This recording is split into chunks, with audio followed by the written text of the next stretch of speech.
Friday night, and it's been a kind of a wild week as gas prices soar across the nation and baseball settled their rich people problems.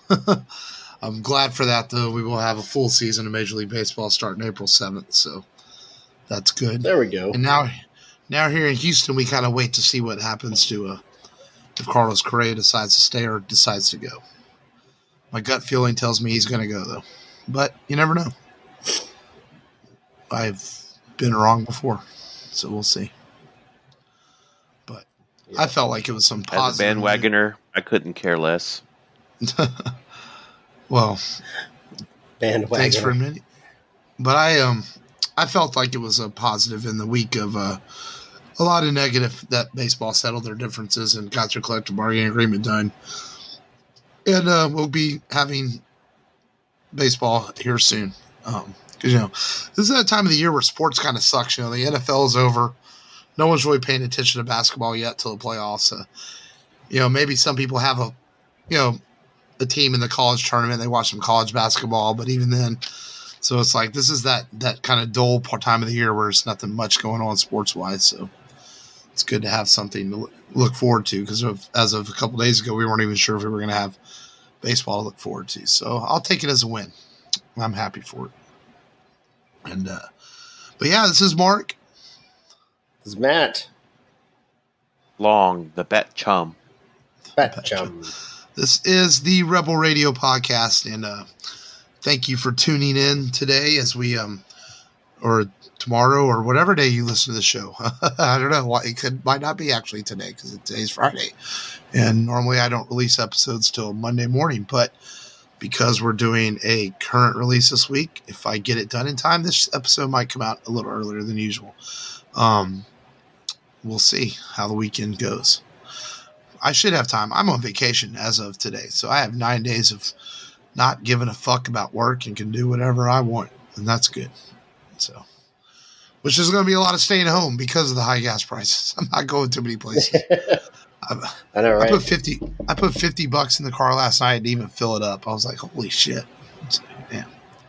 Yeah. But I'm not looking forward to actually having to fill mine up all the way. So I'm like, it got to about 3/4 of a tank yesterday, and I filled it up.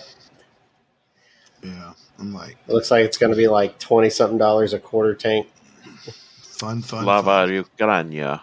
Yeah. What do you do, though? You got to have gas. So, But how you fellas been this week? Overworked. Yep. It's always been the case for you lately. Yeah, man, that dude from your company that came to my store today. Good Lord, I wish I had a bag of breath mints to hand him. It was rough checking in his delivery. Yeah. I mean, it was like, dude, wear a mask. I mean, it was like ass mouth, dude. I'm not gonna lie, it was that bad. It's like, who's probably ate ass eating? or something. Maybe he went ass to mouth. I mean, he listened to our Clerks episode. He's a nice fella, but good Lord, man, it was. It's the nature of the business, though. I'm sure we've all dealt with it and dealing with bad breath, and then you start to think, man, I hope I never have bad breath like that, because it's like, ooh. I always at least rinse my mouth out every morning when I wake up. Right. Well, yeah, I'll brush my teeth or whatever, and yeah, yeah, I don't know. Maybe don't eat ass before you go to work, Yeah. Ugh. I mean, he was at my store early, so he had to get up really early and eat ass if he did. I mean, but it's possible. Did you have ass for breakfast? No. Why do you ask? All right, moving on. But yeah, moving on. My week hasn't been too bad. Not as busy as last week when I had baseball and refrigerator chaos. That was a rough week last week. This week's been a little bit smoother. So, because we only had baseball once this week because we rained out on Tuesday, so then we only had practice. So, been not too bad, not too shabby, as they say, but all good. So, Matt, you still working overnight? They didn't move you to days yet? I am working it's like a semi-overnight, semi-day schedule. It was a yes or no I go question. in at 12:30. I go in at 12:30 in the morning and I work till 11. Yeah, you be the judge. That's basically a night overnight. schedule, dude. That's basically overnight. Yeah. 12:30 Don't fool midnight is a yourself. night schedule. So Yeah. it was just a yes or no question. Yeah. I don't know. I felt like it was more existential than that. Because I felt like it was overnight working overnight, but I don't start before the day starts to end. Like I start on a new day. So I'm like, is it overnight or is it at night? It's dark outside. It's early. night. Oh, okay. You wake up at 5 a.m. Is it dark? Is it nighttime? Yes, that's nighttime. I thought it was the morning. Anyway, it's confusing. Let's officially start the show then. Ask Matt a yes or no question, I get a complicated answer. I should have known. That's right. I will complicate it. Download this, where we tell people what we streamed, watched, checked out. And our feature film would normally be our download this, but it's our feature film, so it doesn't count this week. And it was sort of y'all's download this last week anyway, since y'all saw it a little bit before I did. But whoever wants to start, man. Anybody watch anything cool this week or check anything out? No. No. Thanks, Log. Not me. It's Arnold Schwarzenegger one-liners. Can we go rescue this person? No. No. I watched every Batman live-action movie except the Schumacher films. Just because they're there on HBO Max, and I was like, I feel like I have to, when we talk about the movie, I have to make a judgment. Which one you on like the most? How I rank it. I think I still like The Dark Knight the most. Honestly, I felt it's obviously not a different type of movie than the one we're going to talk about today, but I like it. There's a little bit of that. It's a great film. Humor. In the sadistic kind of way, the swear to me. I like that part in Begins, but yeah, Dark Knight is probably my favorite. I think I like, if I'm just talking about Nolan's trilogy, it's Dark Knight, Begins, and then Rises, probably, but those last two were, the number 1 and 3 are just really, really close to me. You go either way. I mean, really not a bad film in the trilogy. And then, watching Keaton's, I was like, watching Keaton as Batman again. I guess I really liked Returns as a kid, and you watch it when you're older and, you're like, okay, well, there's some good performances here. Did you watch that? Did you Yeah. see that video I posted to the Facebook group of the kid in 1992 complaining about how Batman Returns was violent for children? And I shared it and go, this kid's a pussy. It's like parent groups and kids. Oh, Batman Returns was violent for children. Like, oh my God. It's like, that shit's so because tame. he's throwing bombs down the sewer after bad guys. It's terrible. Straps a bomb to that wrestler that showed up. Oh yeah, the same guy that played the fat dude. He's like, doesn't feel anything when Batman hits him. He's that's the guy who plays Leatherface in the Texas Chainsaw Massacre movies, the newer ones. But he straps a bomb, like this almost comic looking bomb to his belly and blows his ass up. And I always thought the Batman armor on the Batmobile was really cool in that movie. That he just, I was like, man, I want a car that whenever you hit the alarm system, all these shards of plate armor just start, unfolding on your vehicle. That was cool.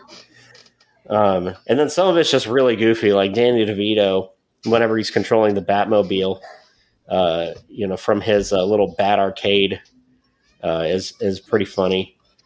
But man, I still can't get over Michelle Pfeiffer's portrayal of Catwoman. I think it's still my favorite. She's just so crazy. And then, of course, whenever she licks Batman, I don't know how you top that,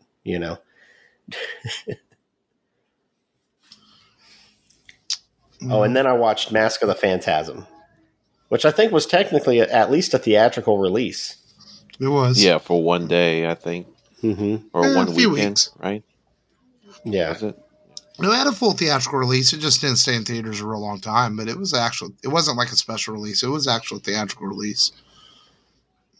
And, I like how he comes to the knowledge that the Joker is one of the mafia men just by drawing a red smile on him. He's like, wait a second. It's arguably one of the best Batman theatrical releases. I mean, it's a really good movie. Yeah, no, I still enjoy it. It's still really good. I just think it's funny. Yeah. No, I didn't watch a whole lot. I did finish. I guess it's only going to be one season, 1883, and man, it's one of the best written shows I've watched in a long time. I mean, if you're into westerns, it's worth the watch. It's worth. You don't even have to have watched Yellowstone to watch it. It's completely stands on its own. It's only a prequel to Yellowstone because it's the family name from that show, but it stands on its own and very well written, very well done show. It's not happy, that's for sure. I mean, I'll tell you now, if you finish watching it, Matt, have some tissues near you for the last couple episodes because it literally ended. I had to sit there for a couple minutes and kind of gather my thoughts when it was over. I mean, it's pretty deep. But really well written stuff, man. Taylor Sheridan is hitting out of the ballpark in Hollywood as far as it comes to television right now. He's doing a really heck of a good job. And I really can't recommend watching 1883 enough if you're ever into westerns. It's really worth watching. And I didn't watch all the Batman movies like you did, but I did watch Batman Hush. I just felt like watching it, and I think it's a pretty good adaptation from the comics. Yeah, it changes some stuff, but it's pretty solid, I think, for the most part. And yeah, I like it. And it's good. It's good stuff. But that's really about all I watched. So I watched a little bit, even though long slacked off over there this week. But that's okay. We'll forgive him. Maybe this featured film stayed on his thoughts all week, and he had to think about it more. Right, Long? Mm-hmm. I had to think of a topic too for the debate. That was hard. Yeah. It's always tough whenever you're on the spot to come up with the topic. Because you're like, well, do I make it relative? Do I not? Yeah. Well, I had an idea. No, that's only you, Matt. You last were thinking. Yeah. But anyhow, I'm going to see how this this topic will pan out. I think it's probably one of the deepest topics that we'll debate for sure. But it's pop culture related, so. Oh yeah. Good one. But anyways, I guess I'll summarize it since it's been a long time since I've summarized a movie. Well, as people know, today's featured film is The Batman, which is currently in theaters. So, yes, starring Robert Pattinson and what's her name? Zoe Kravitz. Yep, Zoe Kravitz. This is Zoe Kravitz. This is Zoe Kravitz. Mm-hmm. Paul Dano, and Turturro. John Turturro. And who else? Who played Commissioner Gordon? I'm sorry. Jeffrey Wright. What's his name? Jeffrey Wright. Thank you. From Westworld, right? Mm-hmm. James Bond. Yeah. So, basically, it's about the Batman, and it's a crime noir / psychological thriller. And Batman spends most of his time trying to solve the mystery and the motive of the Riddler's series of killings and acts of mayhem. And it all traces back to the biggest mystery that ties all these murders together, including Batman's own past. So that's the gist of the movie and the whole thread of Batman trying to solve why the Riddler's committing all these heinous crimes. And it ends up uncovering the city's darkest secret that involves all the highest members of the city government. So that's basically the gist of it. So, yeah. Well, and anybody beware, we are going to spoil the fuck out of this movie. So I think that's a given since it's our feature film this week. You've been warned. So, but if you leave, come back and listen after you've seen the movie. Mark, you didn't stay for the post credits, did you? I forgot to text you to don't waste your time. Yeah, and I already knew not to waste your time. I had to go pee anyway. So 3 hours. Yeah. It's a bladder test. This movie. Or I'm just getting old. Either one. Well, that's a good summary. Long. My initial thoughts on this movie walking out of the theater was, it's, as a lifelong Batman fan, I've read a lot of comics and stuff, and I think it's real easy for people to walk out and compare this to Batman films that have came before, but I think it's so different from those films that it's okay to like different ones for different reasons. Man, I'm always gonna have a nostalgia for Michael Keaton's Batman. It's the movie that changed my perspective of Batman and changed my life in a lot of ways, like Star Wars did. It's gave me a different look at superheroes, so always have an appreciation for it. Then there's an appreciation for the Nolan films, for modernizing Batman and rebooting it and bringing it back to current times. But the Batman that we are talking about today is, quite honestly, the more I've thought about this over the last week, is the Batman movie that I really always wanted to see, and I never realized it. It's Batman being a detective. It's Batman not being perfect. He has his flaws as he's still learning how to deal with Batman, or deal with what he's doing, whether it's the right thing. I really like the fact of how he's still kind of learning how to be Bruce Wayne too. Where one thing in Nolan's trilogy, I don't always feel like, Batman, I always don't feel that Bruce Wayne cared enough in some ways in Nolan's film. It was always just about, does that make sense? Whereas this, it feels like Bruce is going to have to learn to care. I felt like by the end of the movie, he did learn that, like, I have to be Bruce Wayne and I have to be Batman, and he has to care about his city. This immediately had my favorite Catwoman. I think Zoe Kravitz captured the character better than anyone's come before. And Michelle Pfeiffer, you can argue all you want that she was a good Catwoman, and she was, but Zoe captured the Catwoman that I envision her as, kind of spunky, kind of tough, and I think she was perfect. Pattinson's version of Batman is the version of Batman I always wanted, menacing, with full of rage, but also he's going to do the right thing too. He still has his no kill rule, and I think he was really good in the role. Obviously, Colin Farrell does a great job as a Penguin. One of the big surprises of the film, you can't even recognize him in the makeup. It's phenomenal. This movie has my favorite Batmobile scene in it. And these are just all initial thoughts. Batman's entrance in this film is chilling. I mean, it was awesome. And I'll go on record right now and say it's the best entrance of Batman in any film. It's better than Keaton's, and Keaton's is iconic, but this is a better entrance. Just the mood that Matt Reeves set with the opening of the film and everything, it's perfect. And we're going to get deeper into all this. These are just my initial thoughts, and I'll let you guys have your initial thoughts too. I'll go first. Let's see. We've had Affleck's Batman in recent years, and that was more of a superhero version of Batman. Superhero comic book, yeah. Yeah. And I do enjoy Affleck's interpretation of it.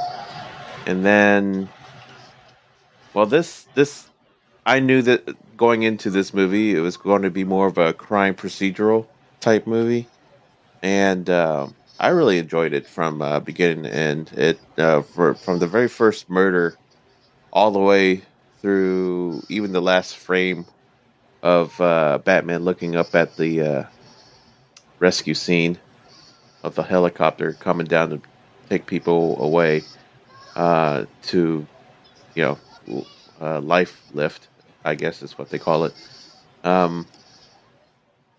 It's just very gritty movie, very grounded. And in a lot of ways, it feels more grounded than the Nolan, reality-based Batman movies, right? Mm-hmm. So, yeah, I mean, this is a Batman that's not as technologically advanced as you normally see him. Yeah. Just a few developing. Yeah, he's still developing. Still things, developing. Feels like. Yeah. But I thoroughly enjoyed it.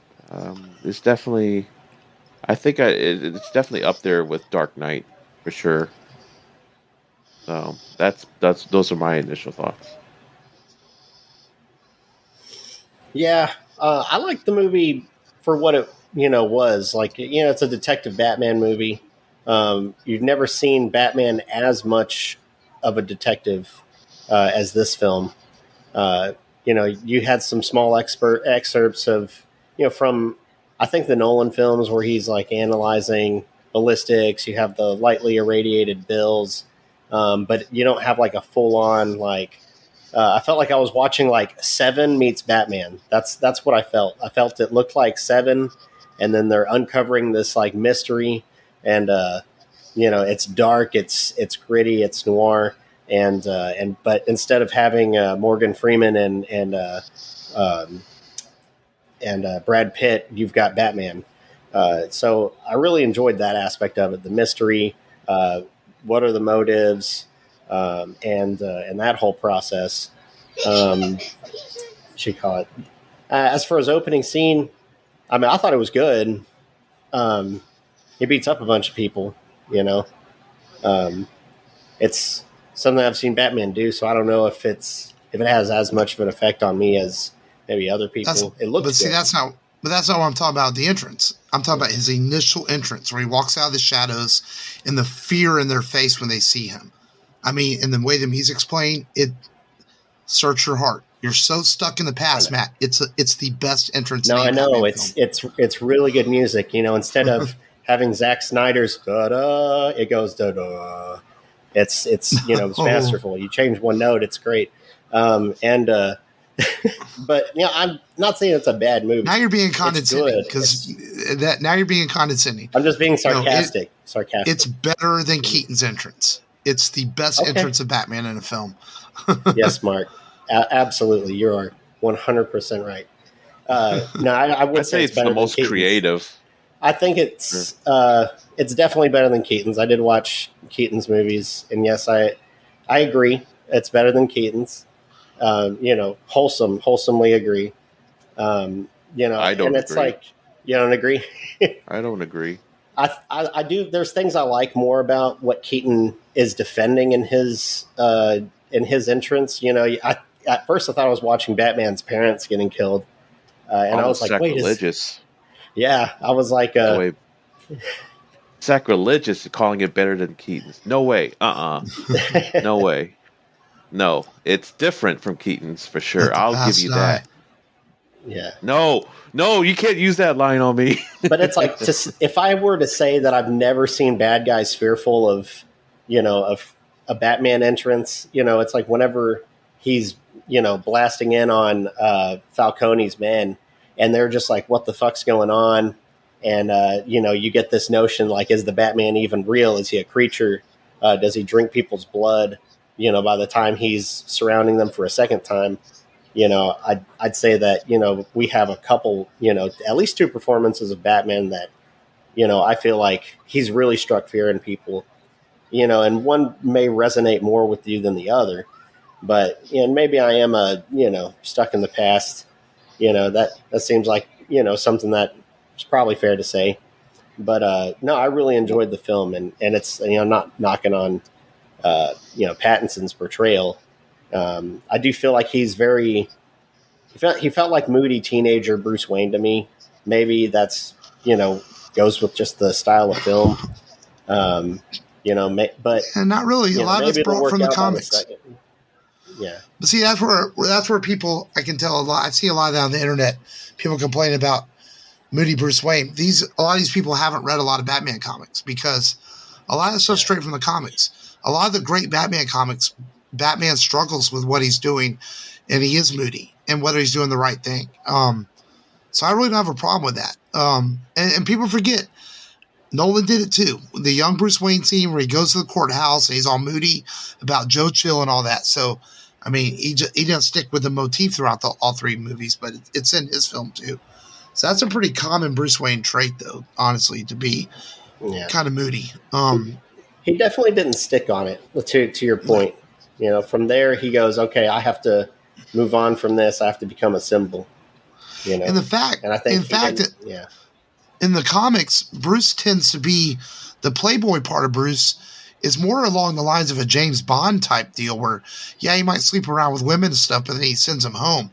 Where Nolan tried to play it up a little more corny, a little more like, oh, I just bought the hotel and the girls are swimming in the hotel thing and all that. And that's really a lot of the deeper Batman comics I've read, that never really happens, you know. So that's some stuff that Nolan played up and played the playboy stuff up. Bruce has always been more of a darker, moody character, and that's why him and Superman have always been in the comics best friends, but also at times they hate each other because they're such polar opposites. You know, Clark is the Boy Scout, happy, let's save everybody, and Bruce is the oh man, I'm going to be dark and menacing, and you know, so I think Pattinson's version is pretty right on the nails with that as far as the way Bruce is. Especially, remember, this is year 2, so Bruce is still learning how to deal with all this. He still isn't over his parents' death. You know, he's coming to terms with it. So I'm okay with the way that's played because I think it's directly from the comics. He doesn't even know if it's helping. Yeah, right, and he struggles with it, and that's why he talks to Alfred about it when Alfred's in the hospital. Like, you know, am I doing the right thing? And what am I going to figure this out? And I think by the end of the film, whenever he's helping the people in the arena, I think that's kind of a sign that Bruce is starting to figure it out. You know, that like I have to, you know, be a symbol as much as I need to watch out for myself too. So, you know, I think it's all part of the character development that we may see as we hopefully get a sequel to this and see more of that. You know. Well, take on another symbol on top of what he's already started out with. Right. You know, he would to start out the movie, he was a symbol of fear, but he realized, later on, he had to be a symbol of hope too. Right. So. And then talking about, like, you know, you say like you've never seen any other film where Batman instills fear. Well, of course you've seen other films because, I mean, you know, the essence of the character is going to remain the same throughout different incarnations of the character in the movie. But I just think the way that this was handled was something we hadn't seen before with the film noir style. It almost feels like a black and white and brown film at times because it's so dark, you know, but it sets the mood so well. And I like that. But I love the fact that we get a lot of Batman in this film. I mean, it's probably 85% Batman, 15% Bruce Wayne. And I really like that. You know, because one thing I think we can all agree on the Nolan trilogy is that there's parts where Batman disappears for long periods of time in the films. And it's like, okay, are we going to have Batman in this film? Especially in The Dark Knight Rises. You know? So it's nice to have Batman throughout this film solving these crimes. And definitely the brutality of this film was definitely it. I was watching it and people said it was borderline rated R. I didn't feel that. I didn't feel it was that dark because it's not really a bloody or gory movie. But it maybe pushes. Don't showcase the blood a lot. This might be one of those movies where you could argue that, you know, like overseas they have a PG-15 rating. I mean, it's not called PG-15, but it's like 15A or whatever. This is one of those films that you could argue that the United States needs another mid-level rating. You could maybe argue that, you know. But I didn't feel it was so dark it could have been rated R. You know, it's just definitely a dark PG-13 film. The Riddler is a bit. We haven't even talked about the Riddler yet. Paul Dano plays Riddler, and he does what Paul Dano does, which is always really great acting in films he's in. I didn't find him so much scary or frightening as I found him just kind of just really eerie and kind of like a twisted edge to him. Socially awkward, a twisted edge to him. You know, we don't see a whole lot of him for much of the film. It's all shot through FaceTime or videos and things like that. So you just kind of get glimpses of his terror, other than at the beginning of the film where we see him beat the hell out of the. Was that the mayor? I'm trying to remember. Is the mayor at the beginning? Yeah. That he kills first. Yeah. So that's probably the best view you get of him until towards the end of the film. It was definitely a different take on the Riddler to make him a serial killer instead of a guy that's usually doing mind games and trying to, steal money or whatever. So. Yeah, it had very very sadistic riddles. The thumb drive, that was a very little bit dark humor too. A riddle. Yeah. Yes. What does a dead liar do? He lies still. Yeah. Yeah, it's like very, very dark and twisted. Kind of like the transition we had from. I almost feel like it's almost at we had the transition from Carrie's Riddler to this Riddler in a way.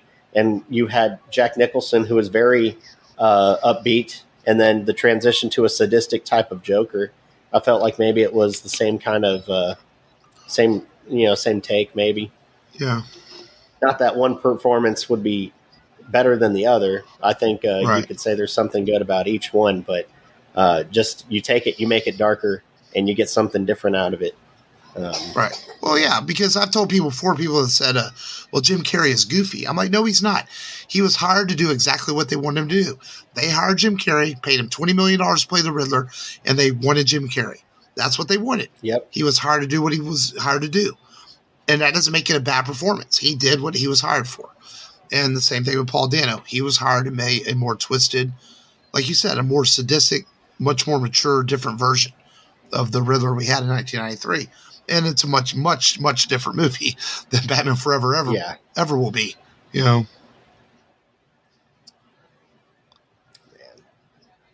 Batman. What did y'all think of?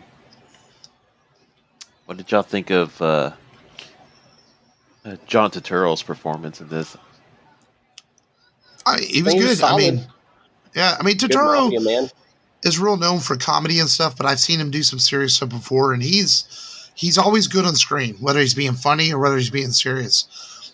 He's one of those, I think, underrated character actors that doesn't always get enough credit for his work. I think he's really good.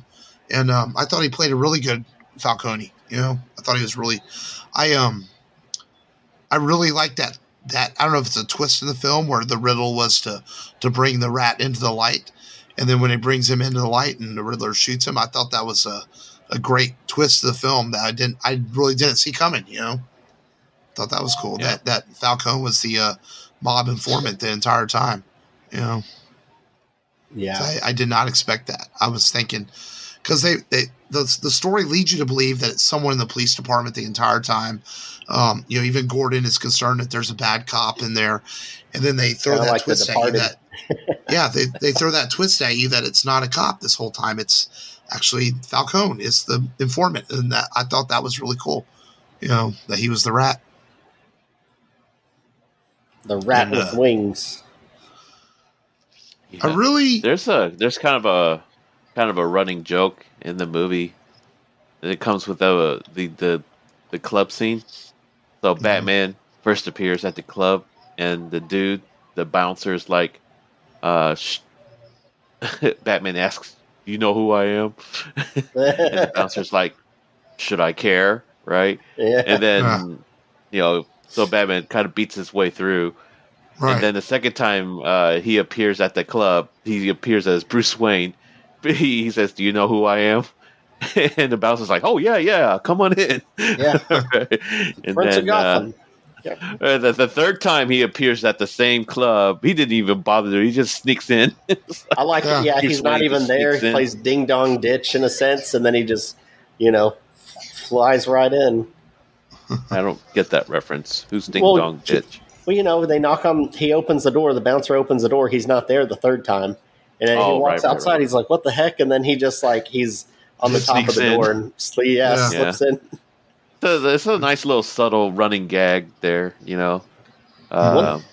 Once you think about it, it's like it's kind of funny when you think about it. Oh yeah, yeah. One thing I wanted to touch on. So Tim Burton took a lot of slack for changing the parents' backstory, right? The parents were killed by Jill Chill, not the Joker, right? So what do you guys feel about going from Martha Kane to Martha Arkham? Fabricate. Well, instead of... Don't you mean, was it Martha Wayne? Well, her surname was Martha Kane in the comics. It was never Martha Arkham. Fabricating the Arkham side of the story to make it to where Bruce's mom was actually mentally ill, and I see it. It's the movie's own continuity. I didn't think it was. Yeah, I didn't really think about that too much either. I mean, very minor story change. I think. I mean, you know, I always view the movies as their own continuity. You know, right? Yeah, because they're just adaptations of the comics. You know, yeah. And sometimes you have to change some stuff to make some things make sense. Yeah, you can't go the Schumacher route and just make it look like a comic. Well, I want to talk about something you mentioned about that. Like, you know, you like in Nolan's films, they use the League of Shadows origin where Bruce was trained with the League and stuff. But, you know, when I saw Batman Begins, that caught me off guard as a longtime Batman fan. You know, that was Dennis O'Neil when they brought O'Neil into the 70s and asked him to get Batman out of the campy era of the show. He darkened it with the League of Shadows origin. But the original origin of Batman was always that he was trained himself and he was trained by Alfred. So I didn't really have a problem with him going back into this version. I mean, because that is the original version of Batman. And in fact, some of the modern comics have kind of traced back to where he was trained by origin and have kind of done away with the Dennis O'Neil origin. So, you know, that's another thing that's just changed many times over the years. And so the original version is, you know, that he was trained by Alfred because Alfred was ex-Special Forces, you know, and helped him. I talked to Ron about that early in the week. He was ex-MI6, met Thomas Wayne in World War II as a field surgeon for the British Special Forces and became his butler. Actually trained him as a boy. Bruce would later go on to train with masters around the world in different martial arts before coming back home and becoming Batman. So he got. I've always thought in the comics he had multiple masters. Right. He did. Oh yeah. And like I said, and then when Dennis O'Neil came in, he kind of modernized it with the League of Shadows thing. Which, when I saw Batman Begins, that kind of caught me off guard because I was like, "Oh, that was interesting." They went that route because a lot of people, when Batman Begins came out, weren't super familiar with the League of Shadows origin because it was something that was done at one time. But most people knew the origin where he had trained himself and with other masters around the world.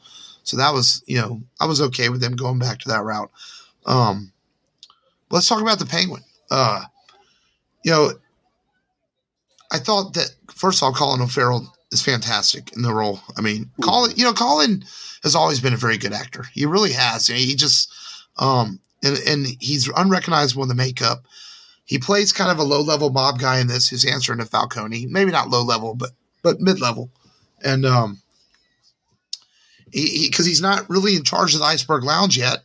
I guess he is now since Falcone is dead by the time the movie ends. So I guess in the next one, the Penguin will have taken care of the Iceberg Lounge. I think he's definitely maybe the most accurate screen version we've had of the Penguin so far. I mean, Danny DeVito, don't get me wrong, he did a good job and he's fun, but this is definitely closer to what Penguin is in the comics. You know, he starts out as a mob enforcer and then ends up working his way up, and looks like he's going to be running some things from here on out.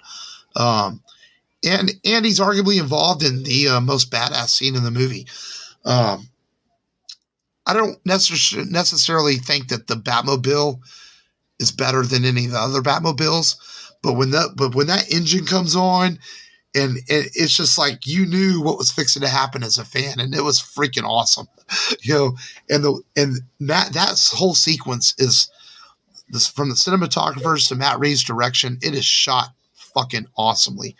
As he chases the Penguin down, and then the explosion happens, and the car flips, and the way the camera angles are shot with the Penguin looking at Batman upside down.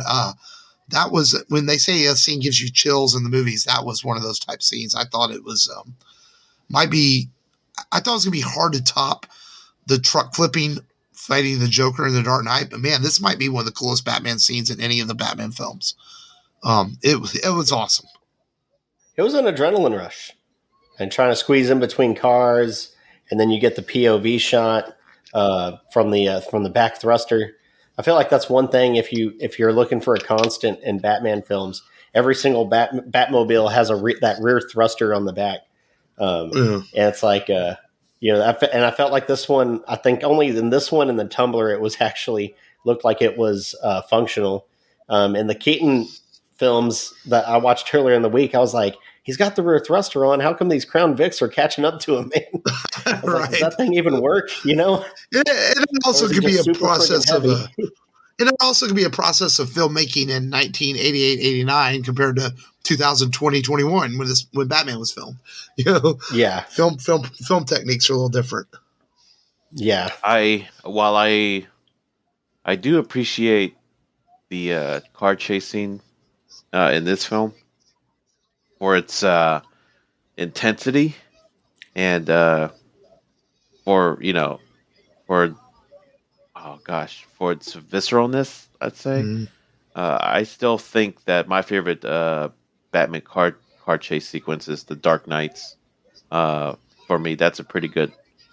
Oh yeah, it's definitely great. Yeah, because I mean, my only beef with this car chase sequence. I mean, it's fantastic. It's stylistically done so well.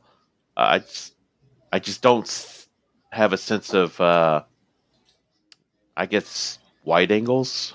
Not like, because I don't really understand the geography of where it's going in a way, but that's just a small nitpick. But I just like how in the Dark Knight, you can actually see the action. You can see, things more clearly from a wider point of view. That's fair. But yeah, I mean, I do like this Batmobile sequence, though. I mean, I love it. It's just, yeah. I thought it was cool too. Like, there's no shot of Batman in the Batmobile, which I think adds the intensity of the scene because it's just this menacing dark car is chasing the Penguin down, and you know who's in it as a viewer. You know who's in it as a viewer, but you never see it. I thought that was Headless Horseman in a way. Yeah.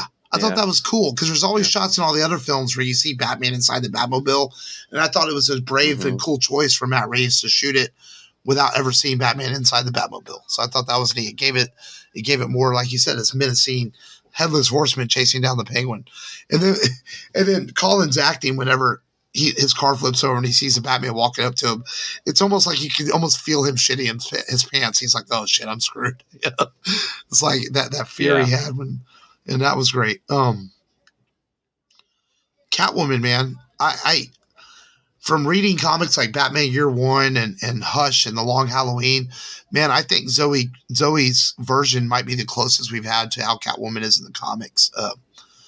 I just really like the way she portrayed her. As she gets involved with the story through her friend going missing, which woke culture is already pissed off because the film alludes to her being, bisexual, which is, man, if you've been reading Batman comics for years, that's nothing new. It's always been there. Who cares, right? And so she had a girlfriend. Whoop-de-doo.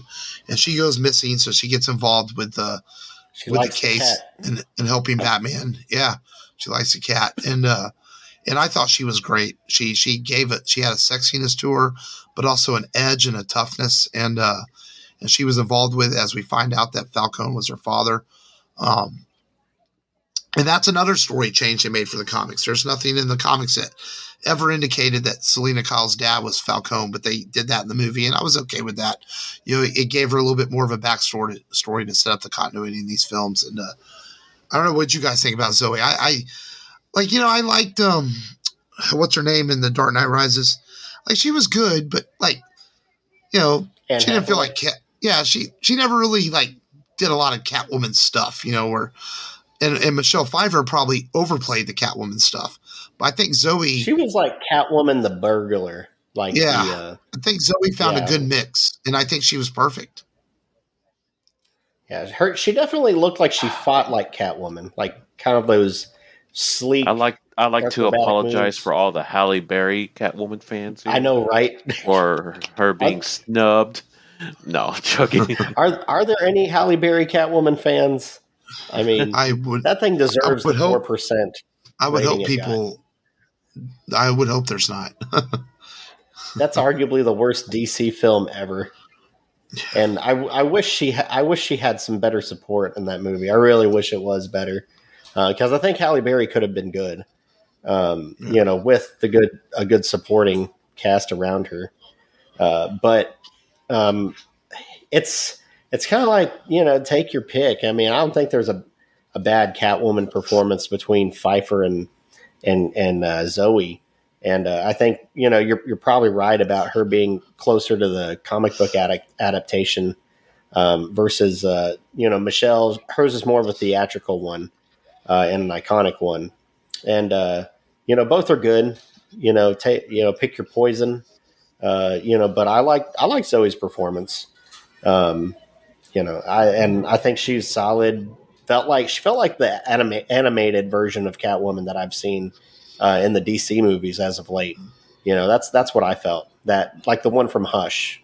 Mark, I know you recently watched Hush, so that's kind of how I felt. The romantic, version between her and Bruce. Yeah. Yeah. No, she is really good. And people complain about the mask, but you know what? It was kind of a homemade costume. To me, it's felt like if this is year 2 of Batman, it's kind of year 1 of Catwoman. She's still kind of becoming Catwoman. In fact, they never call her Catwoman in the movie, so that's kind of what I felt about that, and she decides to leave Gotham at the end of the film, which leaves it open for her going to Bloodhaven or wherever she decides to come back, if she comes back in the sequel. But I thought she was really good, and I thought she played well off of Pattinson's Bruce Wayne Batman. And there was a lot of controversy when Pattinson was cast, as there always is anytime any kind of iconic character is cast, whether it's James Bond or Wolverine or any of these popular pop culture characters. And everyone wants to remember Pattinson because of the Twilight films, which is ridiculous. Those movies were almost 20 years ago. Every single actor in the world has movies they made for paychecks that might not be that good.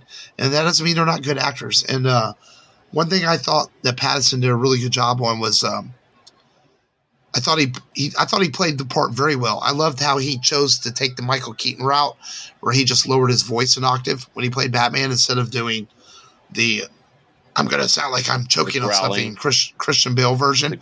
I like Pattinson's version. And I thought Pattinson did a great job delivering the rage when it needed to be. Like, he was convincing when he's beating the shit out of people, and I really like his iteration of Batman a lot. I like Christian Bale's version too, but I know, Matt, you said you didn't like the brooding emo-ish Bruce Wayne, but honestly, Pattinson's Batman and his Bruce Wayne might be the closest we've ever truly gotten to coming off the pages. And that's what I think I liked about it. I mean, go back and read Batman Year One, or read Hush. Man, Pattinson's version is pretty damn close to what we get in the comics, more so than Bale's ever was. And obviously, Keaton's is more of a like you said, more of a theatrical type Batman. It's not so much grounded in reality like Bale's or even Pattinson's are. So it's hard to compare them all completely. But Pattinson's is so good. And anybody, the bat suit itself, I liked it. I thought it was a different take on the bat suit. I actually think it's pretty cool looking. I like how the Batarang comes off and he was able to use it as a weapon off his chest. I thought that was cool. That's I was Superman homage, I think. Yeah. It's funny. It's whatever. Yeah. I like Bale's costume is serviceable for what the movies are. It's funny, even though Affleck's Batman is more like a comic book superhero version, he looks like he's wearing pajamas. I never really liked the costume all that much that Affleck wears. Pajamas. I kind of like the armor looking costume more. I really like Pattinson's a lot. I really thought it was cool when he takes the Batarang off the chest at the end and uses it and then puts it back on. I thought that was really neat. Because like you said, he's still kind of. I think it's a nice evolution from. I think it's a nice evolution from the Dark Knight bat costume, because it had a collar and he could look up and down too. Oh. Well, the Dark Knight costume is where he could look up and down and around. because he wanted to be able to back out of the driveway, so they revolutionized the suit, separated the armor plates. Yeah, it's different than it's an upgrade from the Batman Begins suit for sure. Yeah, if I had any knock on Matt Reeves, the Batman, it might be the last 20 minutes. And in the film, Batman, the Riddler gets captured. You could argue that he wanted to be captured at that point because he goes and sits in the diner, and they go in, they capture him, and so he goes to jail, and Batman visits him, and at first they allude to that you think the Riddler knows who Batman is, but then he says something to him where Batman realizes, okay, he doesn't know who he is, he's just guessing, and it turns out that he's got a bigger plan, as he has set bombs all over the city to flood Gotham, since it's built around a water main. And I thought that here we go again. I was like, another villain sacking Gotham kind of story.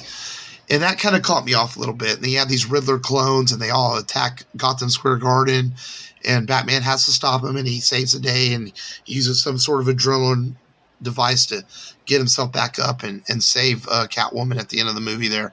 And so it felt like the ending of the film felt maybe a little bit contrived. There are some thoughts that they're setting up a no man's land type story with the flooded Gotham. But the rest of the movie was so good, I can forgive the ending, and I'm okay with it, if that makes sense. I just felt like, it felt like a little bit too similar to things we've seen before in Batman films, but it's okay. I can deal with it. I liked it more than you did. I thought it was I didn't dislike it. Way to go. I didn't dislike it. I just felt like, it's like,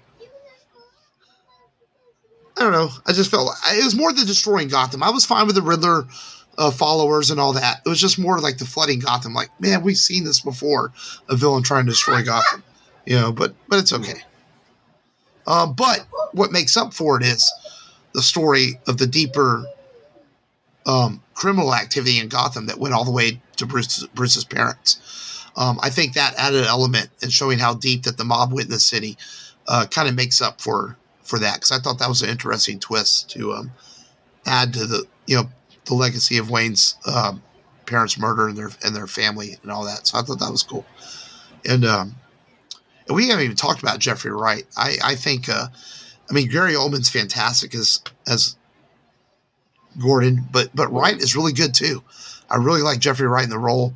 I like the fact that they played on the fact that he has to kind of control Batman a little bit, and he also allows him to come around the other cops to get the cops to trust Batman and stuff, but he also has to keep Batman at bay.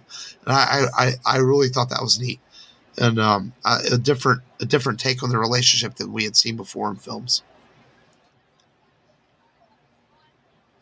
Yeah, no, I like whenever he's like, hit me, take the key, and run out the door. Yeah, it was good.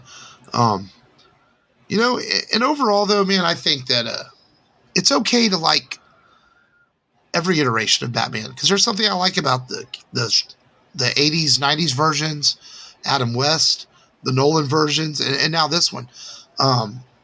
I do think the more I look back on it as the weeks gone by, this might be my favorite Batman film, and it might continue to become that as I watch it again. It's going to be on HBO Max like April 19th, 45 days after its release. But I still like The Dark Knight quite a bit too. In Batman Begins, I think The Dark Knight Rises is good, but I think that it suffers from no Heath Ledger, because they had to come up with a creative story to do a third one, and it shows. It's almost like they completely ignore The Dark Knight. Have you ever noticed how the events of The Dark Knight are kind of ignored in The Dark Knight Rises, because it's more of a sequel to Batman Begins? So that's always kind of bothered me. It's like they had to force themselves into a story. But I still like the Nolan films. So I think it's okay to like all. And this movie is so different than the Nolan films that it's almost unfair to compare them. It's like comparing Man of Steel to Christopher Reeve's Superman. They're just completely different versions. And so it's hard to really compare it. It's okay to like both of them. but it's also okay to say you like one more than the other one. And I've seen a lot, and the reason I say that, I've seen a lot of people arguing all week long on the internet about which version is better. And it's like, it doesn't really matter. It's okay to like them all, you know? Yeah. Yeah. And, unless someone says they like Clooney's version because of the Bat credit card. Yeah, and the Batman. Sims are fighting words right there. but Batman Forever though, it's bad, but it's also, at least I can watch it. You know, it's kind of a fun movie. Yeah. I can watch it and not hate it. Where Batman and Robin, I'd rather watch my turds come out. You know, it's like it's so bad.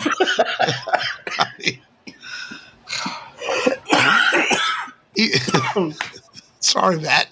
Did make you choke? I mean, you're even Arnold Schwarzenegger fan, Matt. You know that movie's just awful. I mean, it's just they're just like, okay, here's like 50 one-liners, Arnold. Just repeat all of them. It's better than Catwoman, though, only by a little bit. Only by a little bit, yeah. Yeah. I think it's only like 12% or something on it. Probably only because it's got stars in it. You know? Yeah. Oh.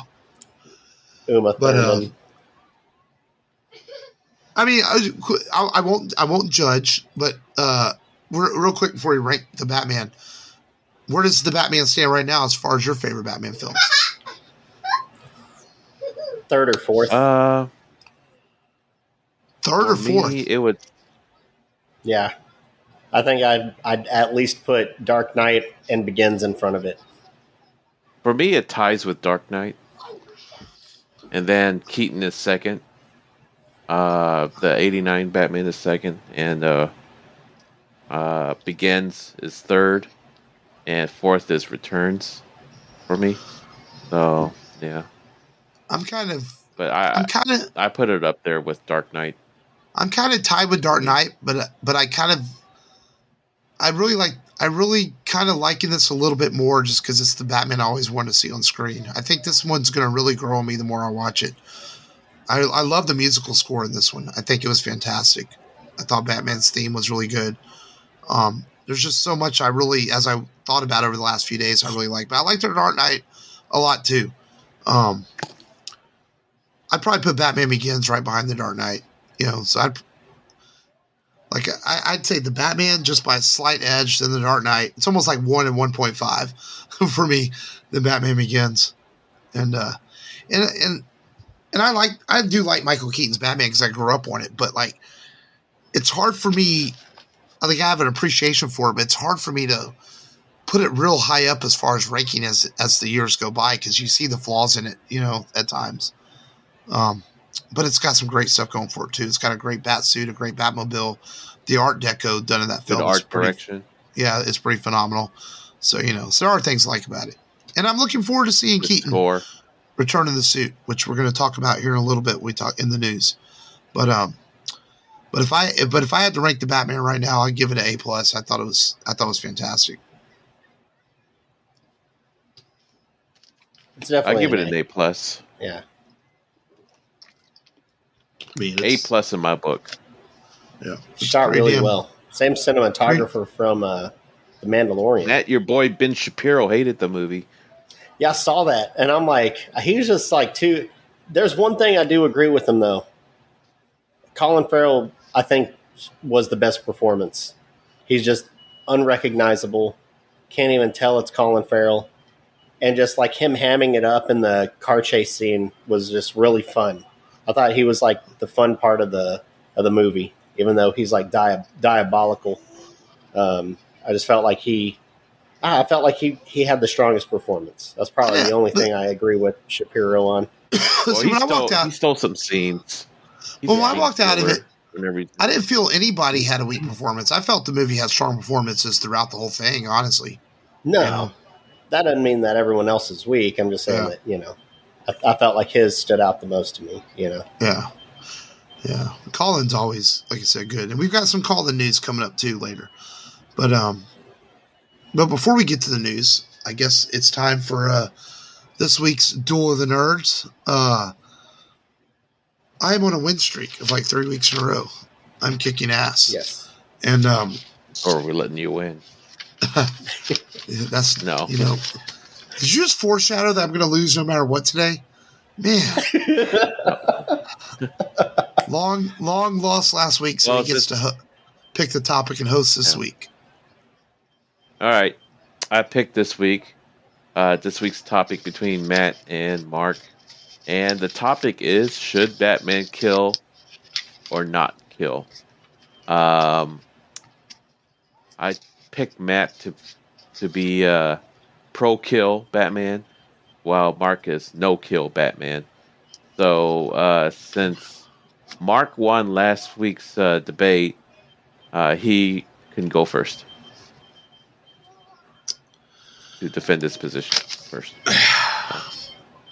All right. This is just it goes back to just the moral high grounds of who Batman is. I mean, it's an obvious answer. No, he shouldn't kill, because if he kills, we've talked about this before, I think, on the show. It seems like we have, and his family, his mom and dad were murdered in front of his eyes, and so he becomes Batman to strike fear into the hearts of the criminals and to do justice in Gotham City and throughout the universe, and as a member of the Justice League. And if he kills, he's no better than them.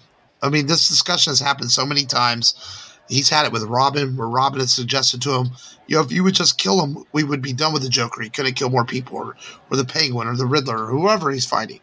But Batman maintains that he just cannot do it, because if he does that, then he crosses that line that the same people that killed his parents cross that line. And Bruce will never do that. And should he kill? Maybe there's an argument that he should, but why? What's it going to solve? If he crosses that line, then he goes to jail. Then he truly is a vigilante of the high. He's a vigilante like the Punisher, where he's killing people. Where right now he rides that line because he is doing good and he's helping out people. And it keeps his and Bruce has talked about this in the books before, in the comics, where, he's right on that edge. He knows, he's well aware that if he was to kill someone, it could keep other people from being alive. But then it completely changes who he is as a man and as a symbol, as a hero, because if he darkens himself to that level, then there's no going back. And for Batman to be who he is and Bruce Wayne to be who he is, no, he can't kill. He has to stay as pure of heart as he can to continue his mission of justice for people like him that had his family killed and other people that have been victims of criminals in Gotham City and throughout the universe. And that's just it. I mean, it's just the moral high ground. No, there's no reason for him to ever have to kill. All right. Like your point there. Go ahead, Matt. It's your floor. Yeah, Mr. Pro-Kill Batman. Yeah. So we get a sort of version of what we would get if Batman killed in Batman versus Superman with Ben Affleck.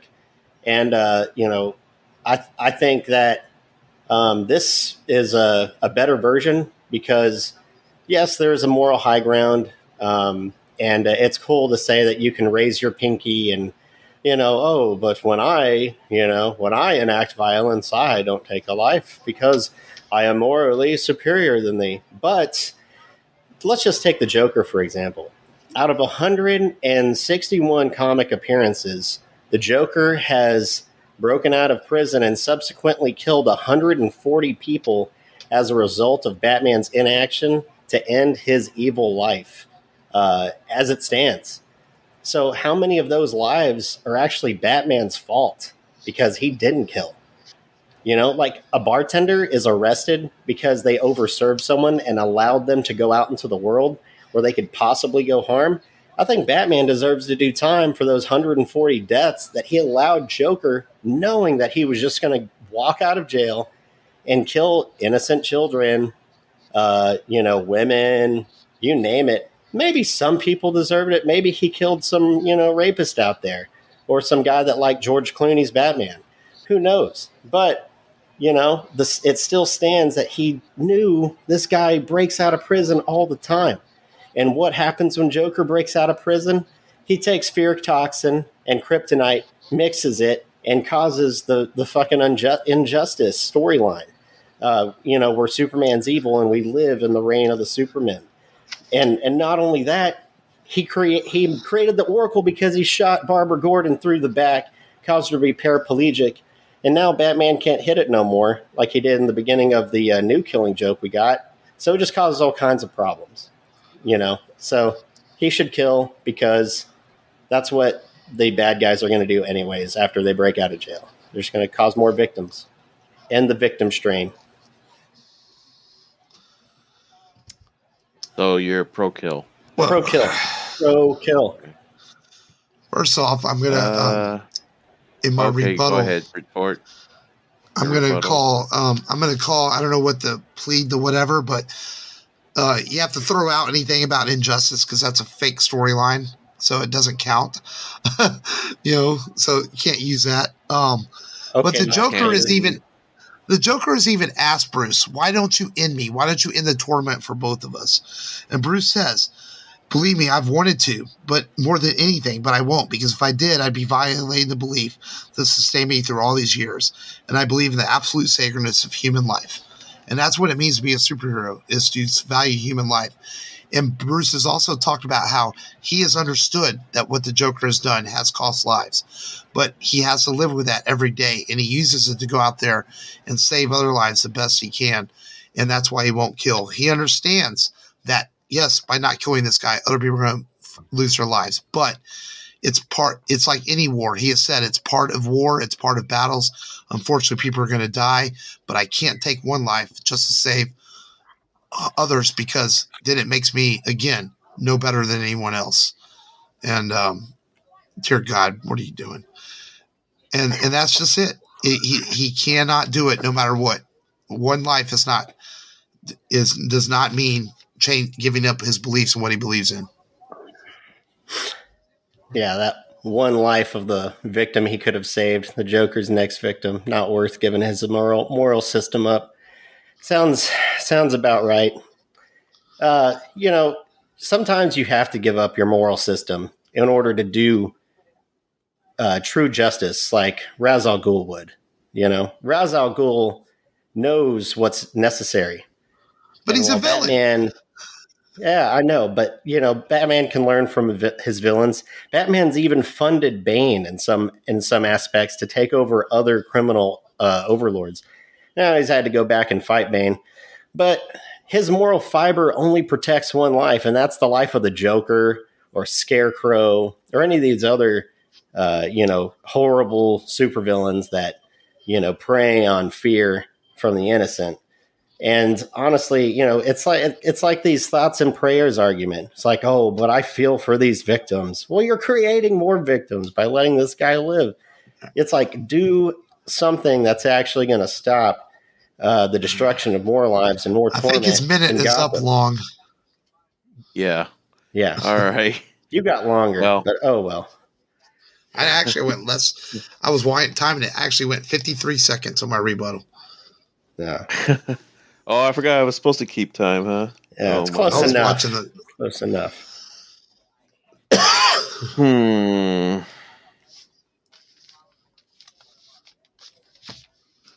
This is a tough one because I have to pick. But I'll put in my thoughts on it, right? Mark's points do have a lot of validity to it because it's true to how Batman is portrayed in the comics. Not consistently so in the movies, right? Because the movies, this is like the first Batman movie where he absolutely says no kill, in plain words, right? And in the Nolan films, Batman distinctly said in Batman Begins, I won't kill you, but I don't have to save you either, right? Which is kind of a cop-out way. Yeah. So it's kind of inconsistent in the film itself. But we're talking about the overall portrayal of Batman. Overall. Matt, you do raise some compelling points about if Batman had killed, then other victims would be saved, right? That's the gist of it. However, I feel that it's not Batman's fault that Joker ends up killing more, claiming more victims, because it's ultimately Joker's choice of doing the killings himself. You know, so Batman did his thing where he captured Joker, and it basically illustrates the failure of the justice system that won't. That he's aware of. No, I'm just saying that Yeah. it's ultimately the Joker does run free, but it is still ultimately the Joker's choice of killing people, not Batman's choice. Batman does his job; he captures the criminals, and he lets the justice system decide the fate. But they keep throwing them into the mental hospital for some reason instead of an actual prison.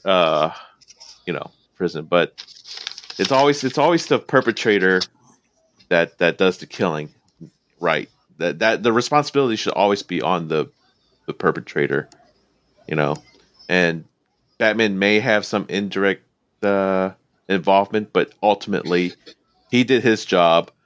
Other parties are supposed to do theirs. But this is so tough. But I'm gonna have to give this one to Mark. I'm sorry. Damn. Mark got it for the fourth week in a row. Well, the topic you picked, though, it's hard when you pick an opinionated topic. That's why sometimes battles are easier. But yeah, I wanted to. I'm kind of biased about it myself because I do believe that Batman shouldn't kill either. I wanted before it is a tough subject. Before we get to the news, I wanted a couple of quick things we didn't even touch on the film. The Joker cameo at the end. I thought that was cool. And I love the fact that Matt Reeves... I actually didn't like it. I didn't like it. I like the fact that Matt Reeves is saying, don't guarantee that means the Joker is going to be in the next one. He might save the Joker for even later. And I also thought, I really liked how the world already exists in this film, where Nolan did some world building in his Batman films. I love the fact that they allude to, like the Joker is there. Apparently the viral website shows that Two-Face might already exist in this world. And I kind of like that Reeves' version of the Batman puts you right in this world and these characters exist around it. Like apparently the rumor is that he put the Joker in jail his first year as Batman, and this is year 2. And I thought that was kind of cool. That was just the world already exists. I love universes where the world already exists and you can world build around it. Like John Wick, they use the first one, the world already exists, and the second one, the world builds around it. And it feels like Matt Reeves might do that with this one, as they'll build more out in the world than the second one. So I thought that was cool. So I put on that stupid fucking mask, Matt. Take control of your city. We're not talking about that movie. Anyway, let's do some news before we exit out of here. We'll stick with the Batman a minute. The HBO Max has greenlit the Penguin spinoff series, and Colin Farrell is going to come back. And I'm not sure if this is going to spin off directly from the movie. I think I read somewhere that it might be kind of a prequel where it shows how he gets involved with Falcone. So I guess that means maybe John Turturro is going to come back too. That'll be interesting though. There were originally 2 spinoffs planned. There was also going to be a Gotham PD one, but now I guess that is going to turn into a Arkham Asylum type spinoff show. So we'll see where they're going with that. I guess we can just trust in Matt Reeves and his team and see what they come up with. So, but I definitely could watch some more Colin Farrell as a Penguin. Oh, for sure. And we'll stick with DC for a minute. More film delays. They didn't really say necessarily was COVID or not, but we are not going to get The Flash this year. We're going to have to wait till June 23rd of next year, which is the same date that 1989 Batman was released on June 23rd. We're going to get The Flash next year. So we have to wait a little bit longer for Michael Keaton's return, sort of. He may still appear in Batgirl first, but a lot of talk is Batgirl will get pushed back as well, because all indication is that the events of The Flash have effect on the events of the other movies. So Batgirl may end up getting pushed back to after The Flash now. So we may have to wait a little bit longer to see Michael Keaton's return. Black Adam got pushed back from the summer until the fall, but then they moved Shazam 2 up to this December. So DC doing some flipping of their movies. And Aquaman also got pushed back all the way till next March, I believe. Aquaman 2. So COVID and other delays continue to cause movie releases to be pushed back. Amazon has ordered a God of War adaptation to television, or they're at least a pilot. That's cool. You know, God of War for years has been, people have always felt it would make a good movie or TV adaptation. So we'll see. I know, Long, you played God of War. It's an awesome game. So, yeah, could make for a good show. I'll be interested to see how that's portrayed. Yeah. Paramount continues to not get their shit together. As we know, a couple weeks ago, they announced that J.J. Abrams was going to produce a Star Trek 4, and all unknowing to the entire cast. And now Chris Pine has came out and said, you know, y'all want me back? Show me a script. So I'm at this point, I don't think Trek 4 is ever going to happen. I want it to happen, but, you know, it's like you announce the film and you don't even have the cast involved in it. Shame on them. J.J. Abrams should know better than that. It's like, come on, guys. So we'll see. But, oh well. But one thing that is happening on May 25th on Disney Plus, we got the first trailer this week for the next Star Wars television show, and that is Obi-Wan Kenobi. And this was only a 1.5-minute trailer, but boy, howdy, it was a lot in a 1.5 minutes. We have Inquisitors. We have the Duel of the Fates song. We have Ewan McGregor returning as Obi-Wan. To say I'm super excited about this is an understatement. Yep. I try not to get overhyped by it. So the Grand Inquisitors.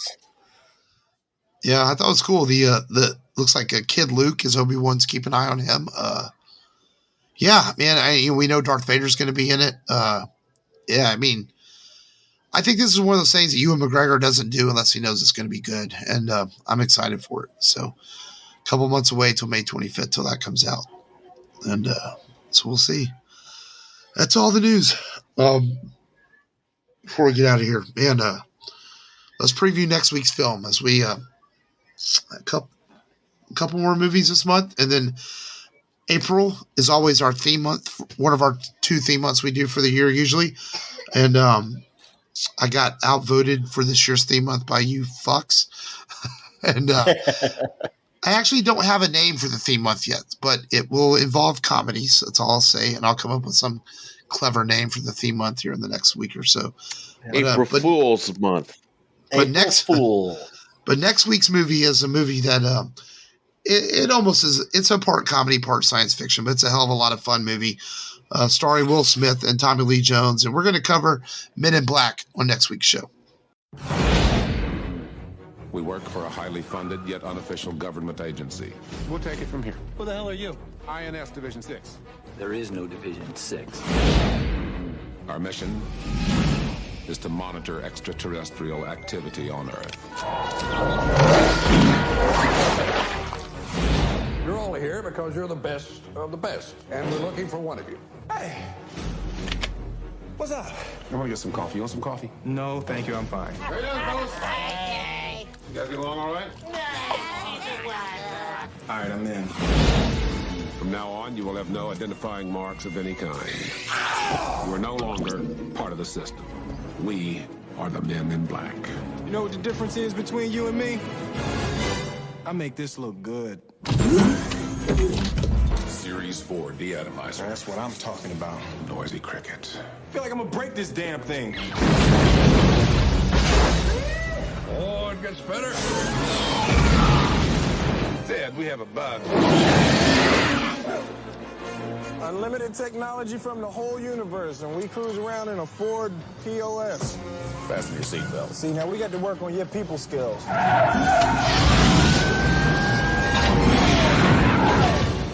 Columbia Pictures and Amblin Entertainment present I knew it. This is an alien, and you guys are from some government agency trying to keep it under wraps. Nah. Tommy Lee Jones. I'm gonna count to 3. He'll do it, Jeeves. 1. I'm telling you, that man does not look stable. 2. He's always crazy. Why don't you get a massage or take a cruise? 3. Do you have any idea how much that stings?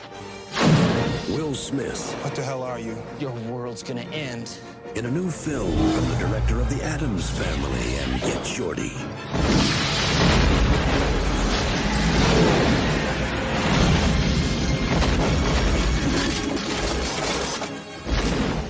Men in Black. Protecting the Earth from the scum of the universe. You know how to use these things? No idea whatsoever.